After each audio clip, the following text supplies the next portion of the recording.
요한복음 19장 말씀 함께 보도록 하겠습니다. 요한복음 19장 1절부터 22절까지의 말씀인데 16절까지만 함께 보도록 하겠습니다. 요한복음 19장 1절로 우리 16절까지 교독합니다. 1절 제가 봅니다. 이에 빌라도가 예수를 데려다가 채찍질하더라.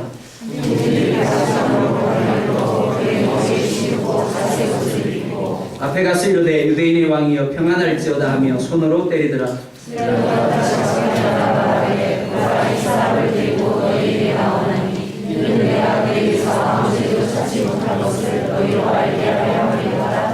이에 예수께서 가시관을 쓰고 자색옷을 입고 나오시니 빌라도가 그들에게 말하되 보라 이 사람이로다 하며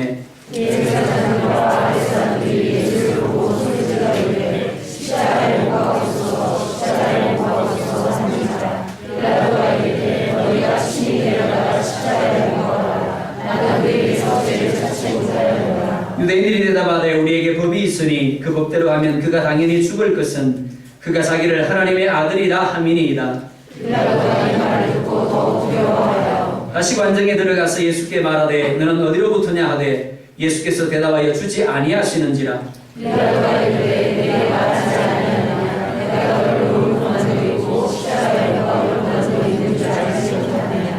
예수께서 대답하시되 위에서 주지 아니하셨더라면 나를 해할 권한이 없었으리니 그러므로 나를 네게 넘겨준 자의 죄는 더 크다 하시니라.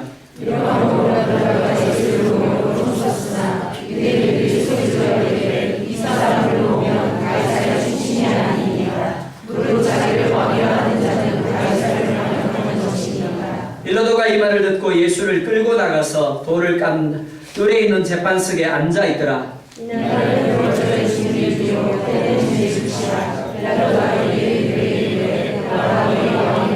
그들이 소리 지르되 없이하소서 없이하소서 그를 십자가에 못 박게 하소서. 빌라도가 이르되 내가 너희 왕을 십자가에 못 박으랴. 대제사장들이 대답하되 가이사 외에는 우리에게 왕이 없나이다 하니 아멘. 무죄하다 그러나 라는 제목으로 하나님의 말씀 증거하도록 하겠습니다. 빌라도는 예수님을 신문한 결과 그에게서 죄를 찾을 수 없다라고 말합니다. 하지만 유대인들은 그런 빌라도의 말을 인정하려 들지 않습니다. 6월절이 되면 죄수 하나를 놓아주는 전례가 유대인들에게 있었습니다. 그래서 빌라도는 예수님을 놓아주기를 원합니다. 하지만 유대인들은 오히려 죄 없는 예수님 대신에 강도인 바라바를 놓아달라고 소리칩니다. 하나님의 선민으로 택함을 입은 이스라엘입니다. 그런데 이스라엘 안에서 결코 일어나서는 안 될 일이 일어나고 있는 겁니다. 하나님의 말씀, 하나님의 공의를 누구보다 앞서서 실현해야 될 이스라엘 공동체가 오히려 누구보다 앞장서서 하나님의 말씀과 하나님의 공의를 무시하고 짓밟고 있음을 볼 수가 있습니다. 첫 번째로 오늘 본문은 죄는 없지만 채찍질 당한 예수님에 대하여 말씀을 하고 있습니다. 분명히 앞서 말씀에서 볼 수 있는 것처럼 빌라도는 예수님에게서 죄를 찾을 수 없다라고 말합니다. 그러나 오늘 본문 1절은 이렇게 말씀하고 있습니다. 이에 빌라도가 예수를 데려다가 채찍질 하더라. 이에라고 말씀을 합니다. 그래서 라는 말입니다. 빌라도가 왜 예수님을 데려다가 채찍질을 했는지를 보여주는 부분입니다. 죄 없다고 말했습니다. 하지만 유대인들은 오히려 예수님을 처벌해야 한다라고 소리칩니다. 죄 없기 때문에 처벌해야 한다라는 겁니다. 그렇기 때문에 빌라도는 예수님의 무죄를 선언하고 놓아주든지 아니면 유대인들의 요구대로 처벌을 하든지 선택을 해야 할 상황입니다. 빌라도가 택한 것이 무엇입니까? 적당한 선에서 타협하는 겁니다. 예수님을 놓아주기는 하되 유대인들의 처벌 욕구도 일정 선에서 만족시켜 주기로 합니다. 그래서 이에 예수님을 데려다가 채찍질 하였더라 라고 말씀하고 있는 겁니다. 그렇기 때문에 예수님이 채찍질 당하신 것 유죄로 인한 것이 아니라 무죄지만 다른 사람들을 만족시켜 주기 위하여 당하신 것이다 라고 할 수 있습니다. 이 세상에는 참 많은 권세자들이 있습니다. 가장 가깝게는 가정에서의 가장, 부모가 권세자입니다. 그리고 사업장에는 사장이라는 권세자가 있습니다. 그리고 나라에는 대통령이라는 권세자가 있습니다. 성경은 이 모든 권세 중 하나도 하늘로부터 나지 않음이 없다라고 말씀합니다. 그렇다면 하나님이 이런 권세를 주신 목적이 무엇인가 하는 겁니다. 이 권세는 최소한의 안전장치라고 할 수 있습니다. 죄의 본성을 가지고 태어나는 사람은 항상 자기중심적인 삶을 추구합니다. 자기 만족이 우선입니다. 자기 행복이 우선입니다. 그리고 자기 만족을 위하여, 자기 행복을 위하여 무엇이든 할 수 있는 존재가 바로 사람이라고 할 수 있습니다. 그러다 보니까 마땅히 사람으로서 하지 못할 일을 했을 때 우리는 이렇게 말합니다. 개보다 못한. 그렇습니다. 그런데 그런 사람으로 하여금 그렇게 하지 못하는 것이 무엇이가 하면 바로 권세이고 법이라고 할 수 있습니다. 혹 이틀 전에 신문에 난 기사를 보신 적이 있는가 모르겠습니다. 여성 운전자가 자기 차를 몰고 고속도로로 들어가기 위해서 톨게이트에서 멈춰섰습니다. 이 여성 운전자가 차를 멈춰선 이유는 티켓을 뽑아야 했기 때문에 그렇습니다. 그런데 차를 멈추는 순간에 뒤에서 꽝 하고 추돌을 합니다. 얼마나 놀랐겠습니까? 그런데 그것이 끝이 아닙니다. 뒤에서 추돌한 남자가 내리더니 공구를 가지고 앞 유리창을 냅다 깨뜨립니다. 그리고는 이 여성 운전자의 머리채를 잡고 폭행을 하기 시작을 합니다. 그 이유가 아주 단순합니다. 왜 갑자기 차를 멈췄느냐라는 겁니다. 톨게이트에서 티켓을 받아야 되니까 멈추라는 것 너무나 당연한 겁니다. 그런데 왜 자기 허락도 받지 아니하고 멈춰섰냐라는 겁니다. 경찰이 이 사람을 잡아서 검사를 해봤습니다. 그랬더니 엄청나게 만취되어 있었습니다.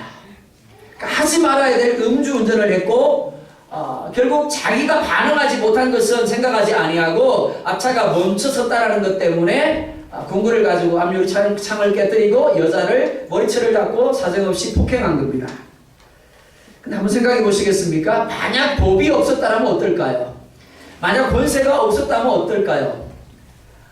이와 같은 남자들이 땅 가득하다라면 어떨까요? 법은 사람이 잘못 갈 때 강제로 멈춰서게 하는 역할을 합니다. 그렇기 때문에 법이나 권세는 사회를 사회되게 하고 사회를 질서 있게 유지시켜주는 기둥과 같은 것이라고 할 수 있습니다. 하나님이 사람에게 권세를 주신 것, 사람들을 만족시키기 위한 것이 아닙니다. 이 땅의 권세의 목적은 사람들의 만족이 목적이 아니라 공동체의 질서가 목적입니다. 누군가 권세를 가지고 억지로라도 사람의 욕구를 절제시키지 아니하면 공동체의 질서가 유지될 수가 없습니다. 결국 이 땅에 그 어떤 공동체도 존재할 수가 없는 겁니다. 요즘 심심찮게 신문기상에 자녀가 부모를 죽였다라는 기사가 올라옵니다. 제가 본 기사만 해도 며칠 전에 두 건이 있었습니다. 부모를 죽이고는 상자에 넣어서 그걸 TV 밑에 넣고는 TV를 봤대요. 태어나게. 뿐만이 아닙니다. 부모를 죽이고는 마치 그 부모가 자신이 넘어져서 머리를 다쳐가 죽은 것처럼 장례식을 태연하게 치렀습니다. 근데 경찰이 의심이 나서 결국 조사를 한 결과 이 아이가 화가 나가지고 부모를 죽인 겁니다. 권세로서 인정받지 못할 때, 법이 법으로서 그 역할을 감당하지 못할 때 우리 사회가 이렇게 될 수밖에 없는 겁니다. 하나님이 사회를 사회답게 하고 공동체를 공동체답게 하기 위해서 최소한의 안전장치로 주신 것이 법이고 권세인 겁니다. 그렇기 때문에 법이나 권세의 핵심은 정의고 공의를 행하는 것입니다. 그런 면에서 오늘 빌라도는 예수님을 무죄하고 생각합니다. 그런데 채찍을 가합니다. 무슨 말입니까? 자신에게 주어진 권세, 자신에게 주어진 법 집행권을 올바로 사용하지 못하고 있다라는 겁니다. 그런데 오늘 본문 2절과 3절은 빌라도의 그런 행위가 또 다른 행위를 낳고 있음을 볼 수 있습니다. 법이 법답지 못하고 질서가 올바로 세워지지 못할 때 그것으로 끝나지 않더라라는 겁니다. 우리 2절과 3절 같이 한번 보겠습니다. 시작.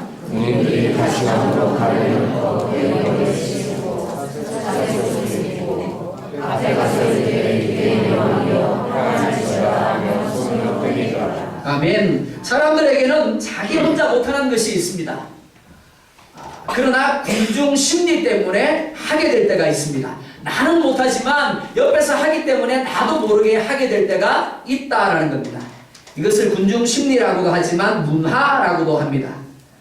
자신이 먼저 나서서 무엇을 하지 못하다가도 다른 사람이 하게 되면 자기도 모르게 나서서 같이 하게 되는 겁니다. 빌라도도 로마 군병들도 그리고 유대인들도 예수님이 왕이라는 것을 인정치 않고 있습니다. 하지만 그럼에도 불구하고 그들이 분명히 인정하는 것은 지금 자신들 앞에 연약한 죄인의 모습으로 끌려와 있는 예수님이 자신들과는 다르다라는 겁니다. 그 예수님이 어떤 분이십니까? 그는 죽은 사람을 살린 분입니다. 각종 병든 자를 고친 분이시고 귀신을 쫓아내는 능력을 가진 분이십니다. 그러다 보니까 감히 자신들이 어찌할 수 없는 그런 분입니다. 그런데 그런 분을 채찍질합니다. 그리고 그것이 도화선이 되어서 그들은 마음껏 예수님을 유린하고 조롱하기 시작합니다. 왜 그럴까요? 그것이 문화가 되어버리기 때문에 그렇습니다. 그 가운데 군중 심리가 작용한 겁니다. 무슨 말인가 하면 채찍질을 가해도 괜찮더라라는 겁니다. 분명히 예전 예수님의 모습으로 본다라고 한다면 채찍질을 가할 때 어떤 일이 일어나야 됩니까? 하늘에서 벼락이 내리쳐야 맞습니다. 채찍질을 하려고 하는 그 순간에 팔이 끊어진다거나 팔이 고장나야 정상적인 겁니다. 그런데 아무리 예수님을 채찍질해도 예수님이 피투성이가 되어도 아무런 일도 일어나지 않는 겁니다. 그래서 저주의 상징인 가시나무로 관을 만들어서 억지로 머리에 씌웁니다. 뿐만이 아니죠. 왕의 상징인 자색옷을 입히고 침을 뱉으며 손으로 때리며 조롱하였더라 라고 말합니다. 만약 그들이 예수님을 채찍질할 때 하늘로부터 벼락이 내리쳤다라면, 어떤 표적이 그들 가운데 주어졌다라면 그들은 결코 그렇게 하지 못했을 겁니다. 이들은 단지 예수님이 자신들보다 연약하기 때문에, 무엇을 어찌할 수 없는 상황이기 때문에 마음껏 자신들에게 주어진 자유와 권세를 사용하고 있는 겁니다. 그러나 이들이 알지 못한 것이 있습니다. 예수님이 그들에게 조롱을 당하고 예수님이 그들에게 채찍을 받으시고 예수님이 그들로부터 가시관을 억지로 쓰임을 당하고 자색옷을 입는 것은 예수님이 약하기 때문이 아니라는 겁니다. 그가 힘이 없기 때문이 아니라는 겁니다. 예수님이 스스로 힘없는 자가 되기를 원하셨고 예수님이 스스로 연약한 자가 되기로 작정하셨기 때문에 그들이 채찍질 할 수 있었고 그들이 가시관을 억지로 씌울 수 있었던 겁니다. 연약한 자가 되어 잡히시고 조롱과 멸시를 당하고 채찍질을 당하고 가시관을 억지로 수임을 당하고 종국에는 십자가에 죽는 것, 그것이 하나님 아버지의 뜻이었기 때문에 그가 그렇게 하고 있을 뿐입니다. 그래서 예수님이 죄 없으신 몸으로 채찍을 당하고 멸시와 조롱을 당하고 손으로 때림을 당하고 계시는 겁니다. 그러니까 예수님의 고난과 십자가의 죽음은 죄에 대한 하나님의 분노를 우리 가운데 보여준다라고 할 수 있는 겁니다. 예수님이 왜 채찍에 맞고 왜 십자가에 못 박힙니까? 대제사장의 악함이나 빌라도의 우유부단함이 드러난 이유입니다. 그러나 본질적인 이유는 하나님이 그것을 원하셨다라는 겁니다. 그러니까 예수님이 맞으신 채찍과 십자가는 단지 은혜만을 보여주지 않습니다. 십자가 영상을 볼 때마다 우리가 깨닫는 것이 무엇입니까? 예수님이 나를 위해 죽으셨구나. 그러고는 은혜 받습니다. 그리고는 눈물을 흘립니다. 그리고 결단하죠.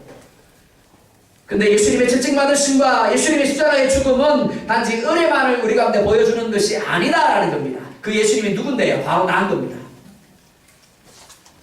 어떤 경우에도 예외 없이 공의를 세우시는 하나님의 진노를 우리 가운데 보여주고 있습니다.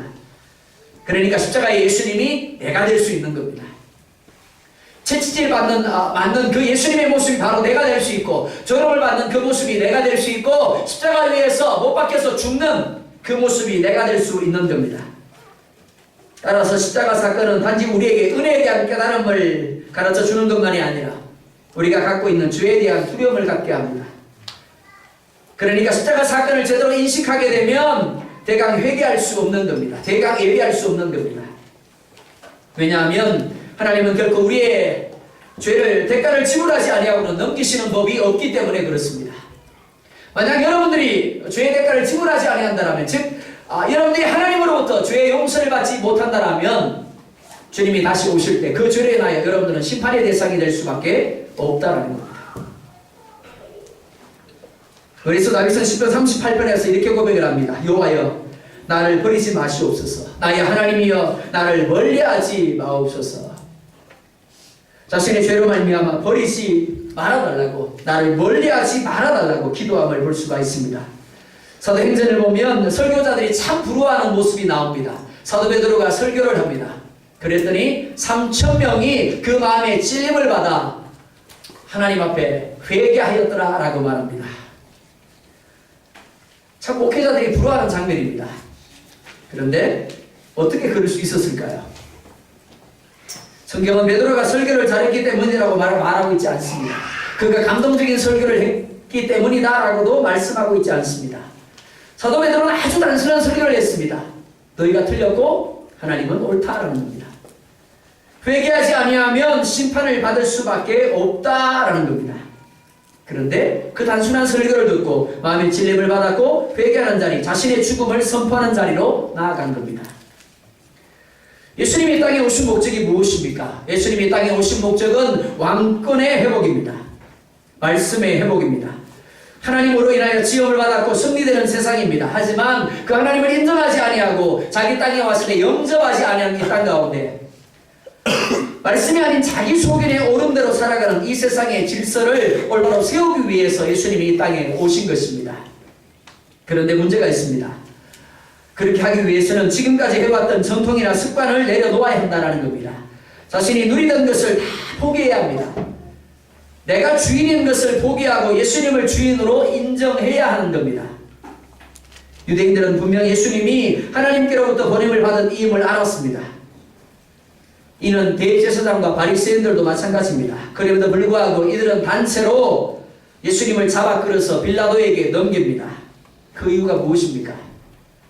아무리 하나님이라도 건드리지 말아야 할 것이 있다는 겁니다. 그런데 예수님이 그것을 건드린 겁니다. 성경에 하나님이 무엇이라 말씀합니까?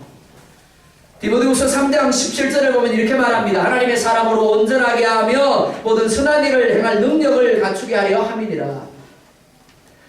뿐만 아니라 히브리서 4장 12절을 말씀합니다. 영과 혼과 및 관절과 골수를 찔러 쪼개 새롭게까지 하며 하나님의 말씀은 우리를 설득하고 이해시키는 것을 목적으로 하지 않습니다. 또한 사람과 타협해서 어느 정도 변화시키는 것을 목적으로 하지도 않습니다.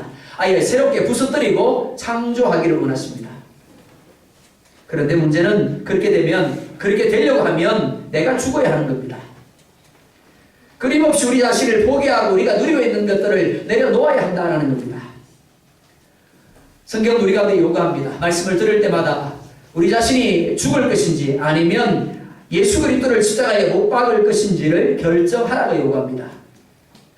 말씀을 듣는 반응은 두 가지입니다. 내가 죽든지 말씀이 죽든지, 내가 죽든지 예수님을 다시금 십자가에 못 박든지 두 가지 결과입니다.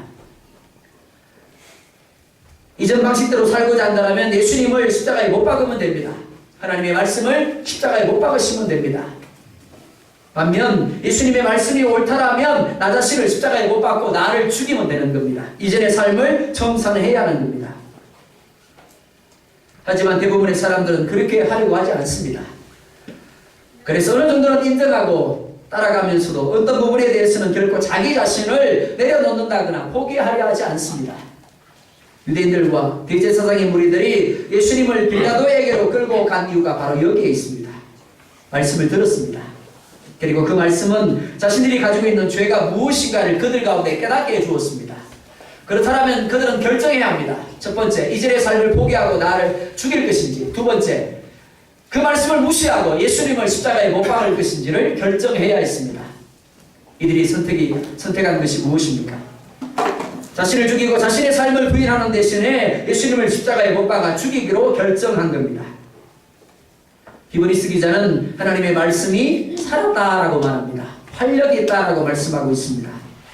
하나님의 말씀은 살아서 죄를 찾아냅니다. 그리고 죽이는 능력을 가지고 있습니다. 그러니까 내 안에 하나님의 말씀이 살아있다라면 내 안에 있는 죄가 마땅히 죽어야 옳은 겁니다.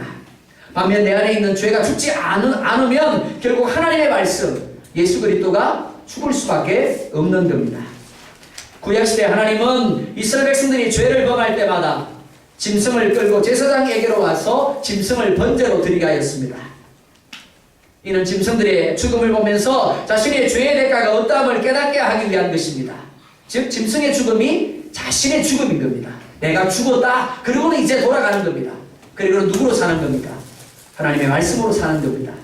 이제 내가 짐승과 함께 죽었기 때문에 나는 없고 이제 나의 삶은 없고 오직 하나님의 말씀에 순종하는 삶만 그들 가운데 있는 겁니다. 이는 예배도 마찬가지입니다. 예배는 단지 시간이나 장소 혹은 형식이 아닙니다. 여러분들이 오늘 이 자리에 앉아 있습니다. 그렇기 때문에 예배 드렸다. 맞습니다. 그러나 틀렸습니다. 왜요? 예배는 시간이나 장소나 형식이 아니기 때문에 그렇습니다. 예배는 자신의 죽음을 선포하고 예수 그리스도가 사심을 선언하는 겁니다. 짐승처럼 나 자신을 죽이는 겁니다. 그리고는 예수 그리스도가 내 삶 가운데 살아 역사하시도록 하는 것, 그것이 바로 예배입니다. 그러니까 예배를 제대로 드렸다면 반드시 자기 자신에 대한 사망 선고가 있어야 합니다. 자, 한번 생각해 보시겠습니까? 여러분들이 지금까지 평생 몇 번 예배 드리셨습니까?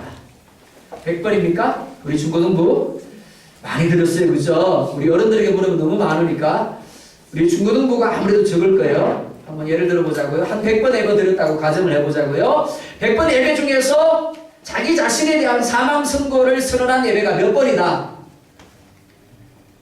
자, 목사님이 좀 많이 봐줄게요. 10번이다? 너무 많은가요? 5번? 네, 한 번이요? 네. 중고등부만 그럴까요? 아니요, 우리 모두가 그렇습니다. 단지 시간에 그 자리에 있었고 장소에 그 자리에 있었고 예배 순서를 따라 했기 때문에 나는 예배 드렸습니다. 그리고 돌아갑니다. 아니요. 예배를 정말 내가 제대로 드렸다면 분명히 자기 자신에 대한 사망 선고가 있어야 합니다. 구약시대 이스라엘 백성들이 짐승을 드리면서 하나님 내가 죽습니다 라고 선언했던 것처럼 예배 시간마다 하나님 내가 하나님 앞에 죽습니다 라고 선언할 수 있어야 되는 겁니다. 나는 죽고 하나님의 말씀이 살아있고 하나님의 은혜로 뒤덮여진 존재가 예배 끝나고 난 후에 있어져야 되는 겁니다. 그래서 예배 마치고 나가는 우리들 모습을 보면서 어떻게 고백해야 된다고요? 아우 장로님 참 은혜스럽습니다. 아멘 좀 해주세요. 우리 장로님들 쉬운 겁니다. 그죠? 옆에 함께 앉아서 예배 드리던 본사님인데 예배 마치고 나가는데 누구 얼굴처럼요? 40일 동안 하나님 만나고 내려오는 모세 얼굴처럼 빛이 남으로 말미암아 본사님 얼굴만 봐도 내가 행복하네요. 아멘.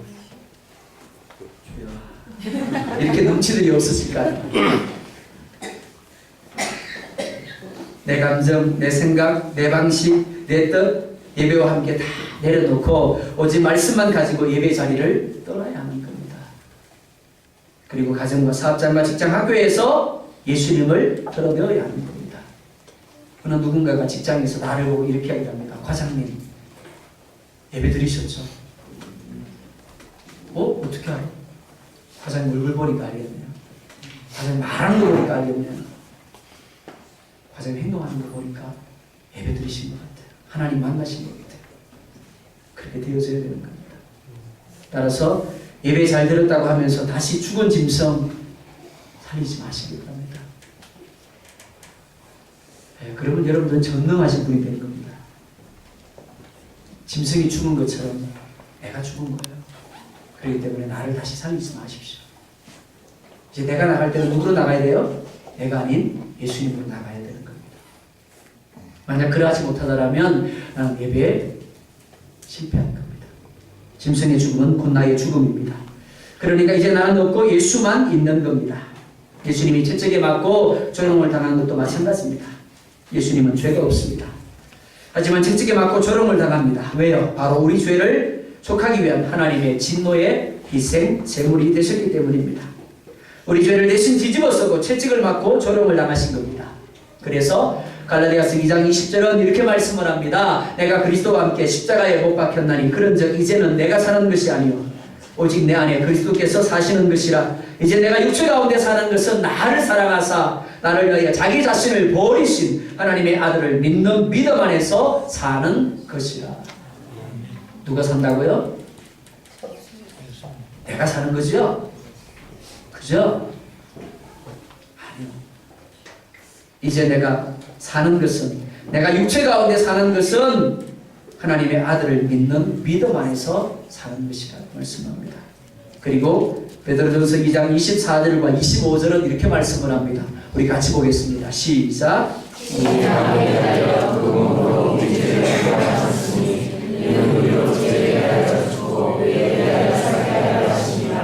그가 채찍에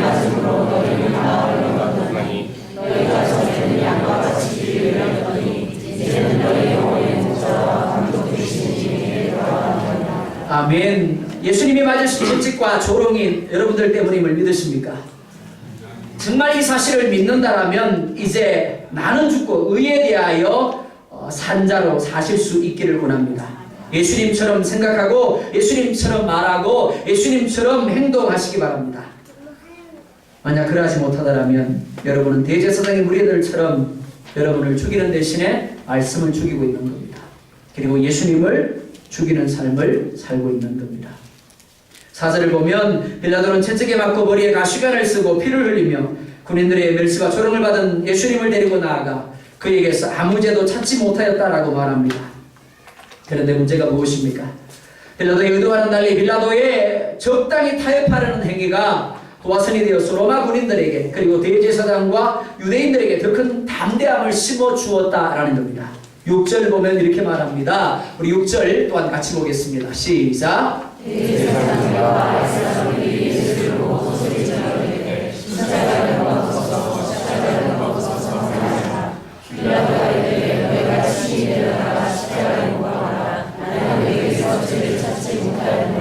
아멘. 대제사장과 아랫대 사람들은 예수를 보고 십자가에 못 박으라고 외칩니다.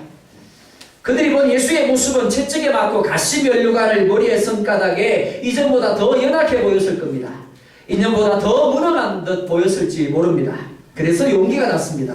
그래서 담대함이 생겼습니다. 그리고 외칩니다. 십자가에 못 박으라고. 우리가 한 번, 두 번 죄를 용납하게 되면 이러한 담대함을 갖게 됩니다.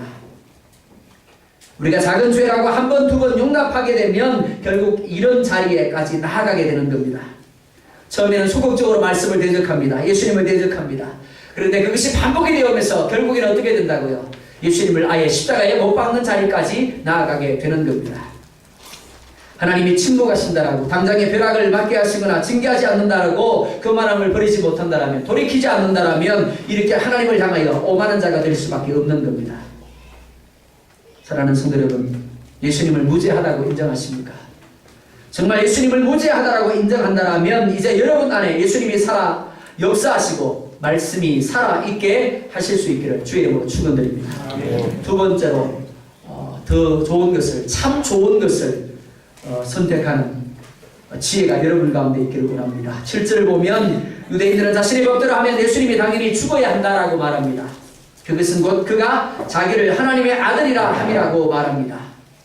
무엇인가 새로운 것을 인정한다라는 것 결코 쉽지 않습니다. 더욱이 자신이 가진 지금까지의 것을 내려놓아야 한다면 더더욱 그렇습니다. 분명 예수님은 그들이 보는 대로 하나님의 보냄을 받은 이임에 틀림이 없습니다. 그러나 그것을 인정하게 되면 인간적으로 얻는 것보다 잃는 것이 더 많습니다. 자신이 누리고 있는 것들을 내려놓으면서까지 예수님을 인정하고 그가 전하는 말씀을 인정하기가 싫었습니다. 그래서 그들은 어떻게 합니까? 예수님을 받아들여서 자신들이 죽는 대신에 예수님을 십자가에 죽게 하심으로 자신들이 살기로 결정합니다.